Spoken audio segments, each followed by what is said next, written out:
जब राम लक्ष्मण भरत शत्रुघ्न का परीक्षण करने लगे तो माताओं ने क्या किया, लोढ़ा को उठाया और जब परीक्षण करती नहीं, जब परीक्षण करने लगी तो राम जी का तो परीक्षण कर ली भैया, लेकिन जब लक्ष्मण जी के पास गए तो कहने लगे क्या, अरे लोढ़ा से काई बहन के गान सखिया, चार पहुना में लड़का कमाल सखिया। ये माताएं ना बहुत जल्दी समझ जाती हैं कि कौन सीधा है और कौन टेढ़ा है।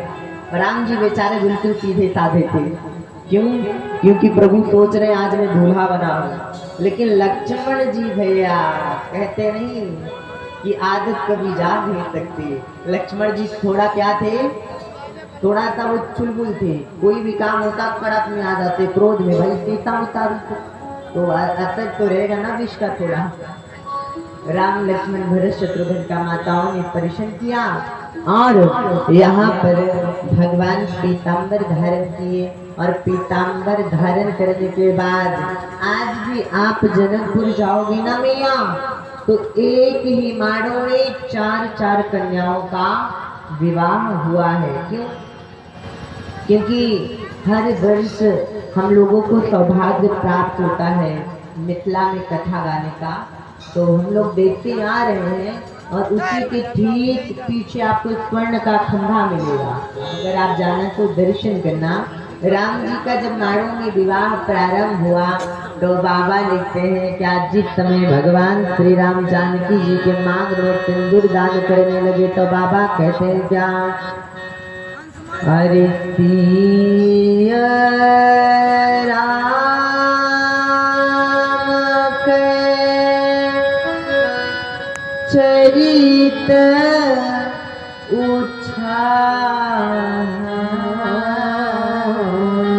राम जी और जानकी जी का इतना सुंदर स्वरूप है जिनका दर्शन करने देवता गण प्रसिद्ध है, और राम जी के ठीक पीछे कामदेव खड़े हैं।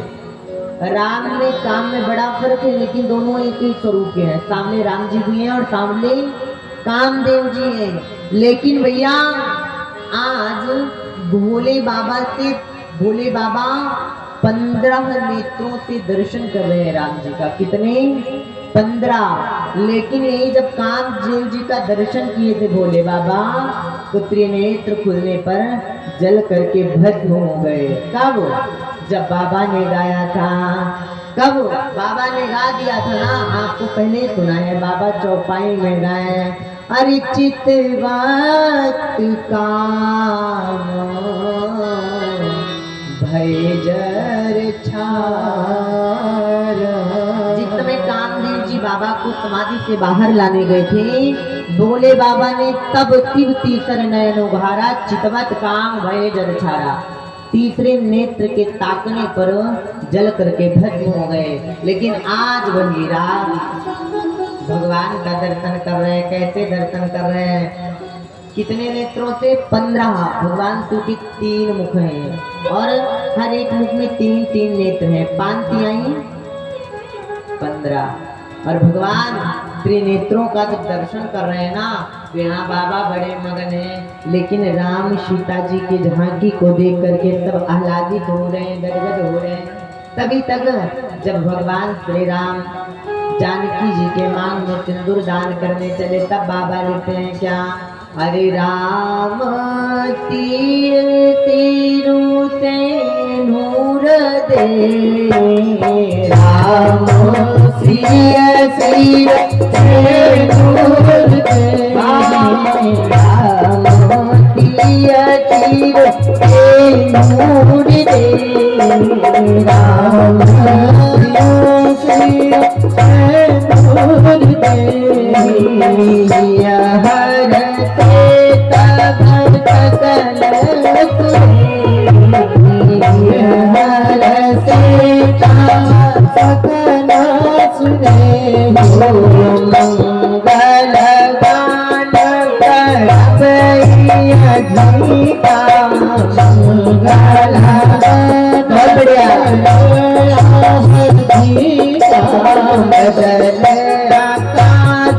भोले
बाबा कहते क्या, अरे राम तीरो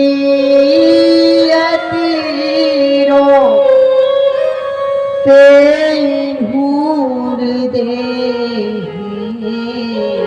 आज राम जी सिया जी के मांग में सिंदूर दान कर रहे हैं। भैया सिंदूर दान करने का मतलब क्या है, कभी आप लोगों ने विचार किया? वर जब वधू की मांग में सिंदूर दान करता है तो वो यह प्रतिज्ञा लेता है कि हे देवी, आज से मैं आपके सारे मांगों को भरूंगा, पूरा करूंगा। ये प्रतिज्ञा लेके सिंदूर दान करता है। लेकिन मेरे भक्तों, जिस समय राम जी सीता जी की मांग में सिंदूर दान करने लगे ना, तो राम जी देख रहे हैं कि इधर भी बाल है काले काले, इधर भी बाल है काले काले, बीच में श्वेत मांग दिख रही जहाँ पे माताएं लाल सिंदूर को भरती है। यहाँ मांग है और उसी मांग में हमारे रघुनंदन जी देख रहे हैं कि एक तरफ गंगा जी बह रही है, एक तरफ जमुना जी बह रही है, और बीच में जो श्वेत श्वेत मांग है उसमें देख रहे हैं कि सरयू मैया प्रवाहित हो रही है। राम जी ने उठाया चनरोटा और उठा करके सिंदूर दान करने लगे। राम जी प्रतीत कर रहे हैं कि मानो गंगा जमुना सरस्वती में मैं लाल लाल पुष्पों को दान कर रहा हूँ। बड़ा सुंदर भाव दिए बाबा भैया। और जब राम जी सिया जी के मांग में सिंदूर दान करने लगे तो वेद मंत्र मुनिवर उच्च रहे, जय जय जय रघुवर सुर सहाय। वेद मंत्र द्वारा उच्चारण करके चारों भैयाओं का विवाह संपन्न हुआ। जब सिंदूर दान करने के तदुपरांत राम लक्ष्मण भरत शत्रुघ्न चारों भैया जब भावर लेने लगे तो मिथिला की माताएं मंगल गान गाने लगी। क्या, अरे सिया रघुवर जी के साथ रे यही भावर फेरी। माताएं हाथ में पुष्प लेकर के सीताराम जी के झांकी का दर्शन करते हुए पुष्प का प्रहार कर रहे हैं और कह रहे हैं क्या, बड़ा सुंदर मंगल गान कर रही हैं। अरे पढ़न लागी हरे हैं, पढ़न लागी भावरिया, दोनों हाथ उठा के सिया रघुवर जी के संग पढ़न लागी हरे हरे, पढ़न लागी हरे हरे, पढ़न लागी हरे हरे, पढ़न लागी भावरिया। सिया रघुवर जी के संग पढ़न लागी हरे हरे, पढ़न लागी पढ़न लागी पढ़न लागी भावरिया।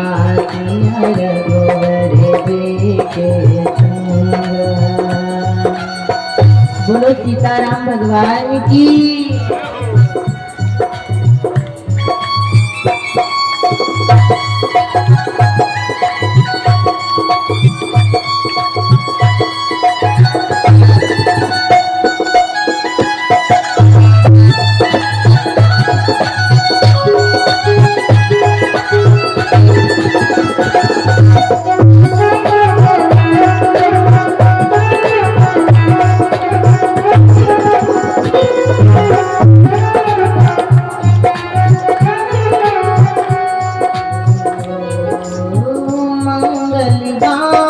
करे नर नारी, मंगलगान करे नर नारी, राम राम सिया धारी,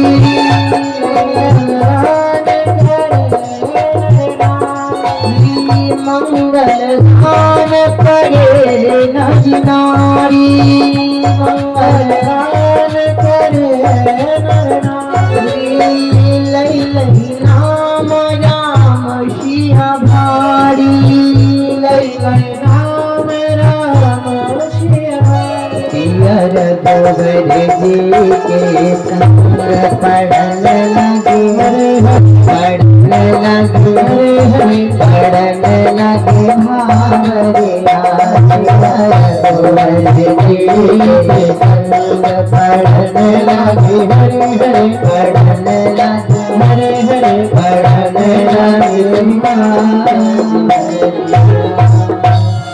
बोले प्याराम भगवान के। भैया इस प्रकार राम जी का सुंदर विवाह हुआ, लेकिन राम जी के विवाह में बाबा कहते हैं कि ते ही कारज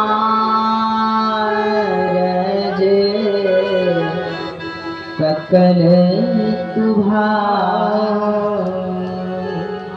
सोचो जरा, अगर एक बिटिया की बारात आती है ना तो व्यवस्था कितना ज्यादा करना पड़ता है। आज एक ही स्थान पर चार चार कन्याओं का विवाह हो रहा है और एक ही माता पिता अपनी चार चार पुत्रियों को दुल्हन के जोड़े हुए देख रहे हैं, वस्त्र हुए देख रहे हैं। आज भैया सुनैना कि कोई खुशियों का ठिकाना नहीं है बंधु। क्यों बताऊं? क्योंकि बेटियां धीरे धीरे बड़ी होने लगती है ना तो माता पिता को चिंता होने लगती है, मेरी बेटियां बड़ी हो रही है, कितना जल्दी पुत्री के हाथ को पिला करके उसको ससुराल में भेज दें। हर एक माता पिता की चिंता यही होती है। मेरे भैया आज मैया सुनैना भी बड़ी मगन है, उनके खुशियों का कोई ठिकाना नहीं है। आज मैया सुनैना की नेत्रों से अश्रुपात होने लगे, आंसू निकल पड़े। क्यों? क्योंकि खुशियों के आंसू हैं। आज प्राणों की समान प्रिय पुत्री जानकी आज ही केवल मिथिला में है और प्रदीप वो कहाँ की अयोध्यापति चक्रवर्ती महाराज सम्राट दशरथ की बहू बन जाएगी। और आज मैया सुनैना अपने जानकी जी को जी भर के देख रही है।